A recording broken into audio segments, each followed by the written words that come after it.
housing market is really going to lock up, freeze, go into hibernation in the second half of 2024.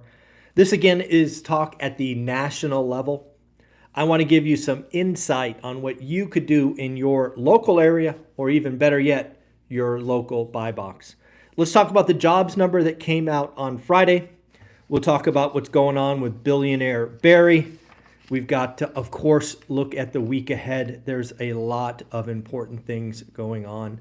Folks, I want to remind you, if you are in school, in the One Rental at a Time school right now, I give you permission to leave this live stream and go check out TIE. TYLG is doing a full breakdown of creative financing. It will, of course, be recorded so we can post it later. But yes, let's go show TIE some love. Get into that session. It starts at 7:30, which is right now. And Ty, if you watch this later, thank you for doing that. So folks, let me give you just a flavor of what you should be able to kind of uncover in your market and your buy box, right? Because again, remember, it doesn't matter. It doesn't matter what's going on nationally. It doesn't matter what's going on in another state. And frankly, it doesn't matter what's going on in a different city. The only thing that matters is what's going on in your buy box. So I want to give a shout out to Brian Lebo. Brian Lebo was, of course, the agent that helped Olivia and I get the house that I am in right now. He does a great monthly series on his channel. I believe it's called Lebo Group, talking about Vegas. And as you guys know, I am looking to buy an investment property in Vegas. But let me give you just an insight into his data, but more importantly, talk about what is really going on and why it is important to understand your area. So here we go. First and foremost, June sales, Las Vegas, 1,760. That is down 12% month on month. But for context, because again, this is not your home market, it is his. They typically do 2,500 to 3,000 transactions in June. So if you were looking at this, that is down something like 35%. Brian Lebo in his video went on to say it is the worst June on record. He has been tracking the Vegas market for the better part of 20 years, I believe. So again, when Brian speaks, certainly when the local agent speaks about your area and your buy box, you should pay attention. A lot of folks, again, do not understand price and transactions. They assume that if transactions are down, prices must fall. Folks, as I've said ad nauseum, the median home price is the transaction in the middle. So what's going on in Vegas? Median home price last month, or actually what would it be? June, so May was 470. June, 475. Yes, folks, worst transactions on record for June, and prices went up. I know that breaks the brain of Crash Bros, but they're idiots and they don't understand housing.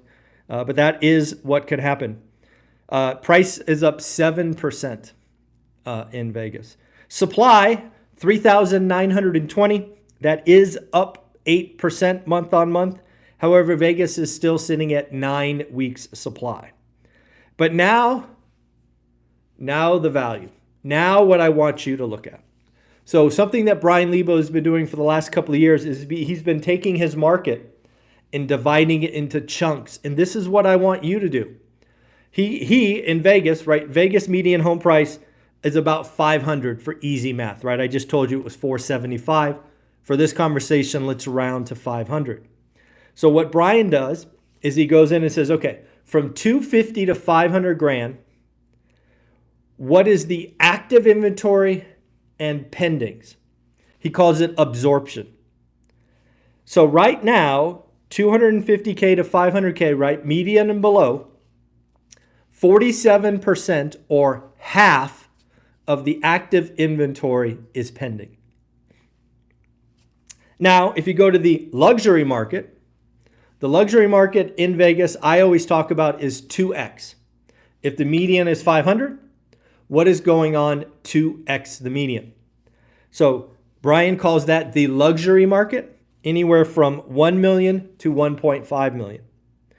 The absorption in the luxury market, meaning pending, is 23%. Again, let's round to a quarter. So you have half the homes below the median pending, and the luxury market, or 2x the median, only a quarter. And yet prices are going up. If you look at just the logic, you say, hey, Michael, how can median go up when you have half the homes below the median pending and only a quarter of the luxury? Folks, that's where the supply comes in. There is no supply below 500 grand, right? And there is a growing active listings in the luxury market. This is the bifurcated market. This is why I have been telling you, if you happen to be shopping for a luxury product, write disrespectful offers. It is still hyper competitive, right below the median, at least in Vegas, and I'm willing to argue in most markets. So again, understand your buy box, understand what's going on, actives, pendings, price cuts, all of those things. So there you go. And Brian, thank you. You did a great job again in your June wrap up. Sorry, sniffles here. So let's talk about June payrolls. Again, this came out Friday morning. We don't typically record Fridays, but what happened? Estimate job creation was 200,000, came in at 206,000. Again, this is a dirty number. We can talk more about that in a minute, but let's talk about the unemployment rate. The unemployment rate went up unexpectedly from 4% to 4.1. If memory serves, and I might be off, but I think it went from 3.7 to 3.8, 3.8 to 3.9, 3.9 to 4, 4 to 4.1 every month, right? We are on a trend. Is that a trend that the job market is breaking? Maybe. The SOM rule is, again, the SOM rule takes the last 3-month average and says if we are a 50% or 50 basis points above that, we are in a recession. The SOM rule now has the highest reading of this cycle at 0.42. So we are getting very, very close. We are 0.42 away. And again, if it trips 0.5, the SOM rule kicks in. So we are getting really, really close. The 4.1% unemployment reading is the highest since October 2021. Folks, again, let's remind you that right now inside the One Rental at a Time school community, we are having a live Q&A on creative finance. Yesterday, Millennial Mike did a session on out-of-state investing. I'm hoping to load that later. And again, let me remind you about Thursday. Thursday, you're going to get Henry Washington and Lance Lambert. All right, folks, if you don't know who those gentlemen are, look them up. I'm particularly excited to get Lance Lambert in the school community because he has all of this data on historical markets. My hope is all of you join school and you say, hey, what about my market? What about Philadelphia or Miami or Cleveland or Memphis or Fresno? And you guys go in there and ask some questions. I'm going to love to see him go through his data and help highlight what is going on. So what about the jobs? Looks like government jobs, which is not what you want to see in a healthy housing market, in a healthy employment market. 70,000 job created, government. 49,000 healthcare, 27,000 construction. Looks like retail lost 9,000. So again, lots of stuff going on there. Mark Zandi is out saying, hey, Fed, cut rates. You've won. You've won the game. So something else we should talk about is the week ahead. Why? Well, first off, we should always understand what's coming. It could impact our market, our decisions, rates, stocks, all of that. But we'll go through it day by day, but just highlight right now, Thursday is the most important day of the week. Monday, we do get the summary of consumer credit, what is going on with credit. Tuesday, Wednesday, we get Powell testimony in front of the Senate. That can be market moving or it could be a nothing burger. My suspicion, God, I would not want Powell's job. Let me just tell you that right now. He's going to be grilled on both sides. There will be undoubtedly folks like Elizabeth Warren and the like saying, hey, cut rates. Elizabeth Warren, if you don't know, has written an open letter to Jerome Powell saying cut rates. So I expect some contention. I also expect some contention about rates in the election and things of that nature. So it could be it could be an interesting session. Again, talk about a job I would not want. So that's Tuesday, Wednesday. Thursday, of course, we get weekly unemployment claims. Again, we have ticked up to 300 or 230,000. Let's see if that continues, if we take the next step up to the 240s. But Thursday's CPI, aka the first of 3 inflation readings. Of course, we get CPI, PPI, PCE, usually in that order. CPI headline, this is important. CPI headline last month was 3.3. It is forecast to be 3.1. So think about that. Just think about that for a minute. Jerome Powell and his cronies, full employment, stable prices. Unemployment rate has been ticking up, right? Inflation going from 3.3 to 3.1. Maybe it is coming down in the second half like they told us. So again, very interesting. Month-on-month numbers a little bit different. Last month was a 0. This month expected to be 0.1. Of course, core X food, X energy is actually expected to be flat, 3.4 to 3.4. So lots of stuff going on there. And of course, on Friday, we will get the second inflation reading, PPI, Producer Price Index. Think of that as kind of the wholesale inflation, what's in the system. And we will get consumer sentiment. So again, lots of stuff going on. How about Billionaire Barry? Well, folks, Billionaire Barry, he lost another one. Billionaire Barry and Starwood Capital lost the Artisan building in El Segundo. Near as I can tell, I've done the math. This article was sent to me. Thank you, from The Real Deal. Looks like the building would have been sold for $125 million. The loan was about $85 million. It was foreclosed by the lender at $73 million. I'm rounding the numbers for simplicity. So near as I can tell, Starwood Capital lost, what would that be? $40 million because the equity is gone. This is what I keep telling you folks. In the commercial market, equity goes first. This is why I think when you take the total losses, it's going to be us, the citizens, the LPs that take it on the chin. And it looks like the bank or the lender took about a $12 million haircut. So again, the equity, $45 million, the lender, $12 million.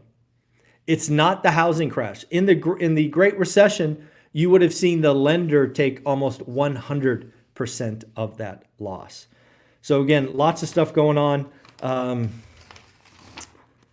I want to give a shout out to Millennial Mike. Millennial Mike posted on Instagram something from a gentleman named Chris Choi. I don't know who Chris Choi is, but I like this so much. I wanted to give credit where credit is due. Here we go. The goal shouldn't be to enjoy your 20s and retire at 65, right? That is the whole work 40 hours for 40 years to live on 40%. That's what I was raised to believe. So again, the goal shouldn't be enjoy your 20s and retire at 65. Instead, the goal is to use your 20s to retire in your 30s and 40s. Folks, that is the whole thing about my rationale about seasons. Use season 2, the grind mode, the build mode, the learn mode to get to season 3 as soon as possible. Get there in your 30s, get there in your 40s. Again, it does take time. It takes focus and discipline, all of that stuff. And then lastly, I want to give a shout out to Joseph Wang. Joseph Wang, Fed Guy 12 on Twitter or X. He caught this very subtle thing that I missed. Again, Joseph Wang, excellent job. What did he catch? If you go back to the dot plot or the Fed's forecast for unemployment, their forecast was for the unemployment rate to fall. They expected it to be below 4% at the end of 2024. And of course, we just learned last Friday that it ticked up to 4.1. So is the Fed wrong? Probably, but that's what happens with forecasts. Most of them are wrong. But also they might be on the wrong side. Again, remember my call for November, 50 basis point cut. Again, July is right around the corner. I don't think there's any chance of a July rate cut. I will agree with you that September is in focus, is possible. We'll see if they want to make a cut before the election. We will see if they want to go 1 month further. It is my belief that Jerome Powell's main mission is to crush the Fed put And I believe if it's true, if I'm right, he won't cut in September, but he'll make it up in November with that 50 basis points cut. Folks, let's congratulate somebody. I should have done this, I believe, on Friday or Saturday. I forgot. My bad. James, congratulations on getting your next deal. Your card will be out in the mail. So, James, congratulations to you. And again, folks, do me a favor. Join school. And I don't know if this is a treat or not, but in about 15 minutes, I will be going live on YouTube just to take some general questions. I actually want to highlight a post from Alex Hormozy to kind of start the session. But hey, we're going to go live in about 15 minutes on YouTube. Maybe we'll go for half an hour, 45 minutes. Come ask me questions, whatever you like. Take care. Bye.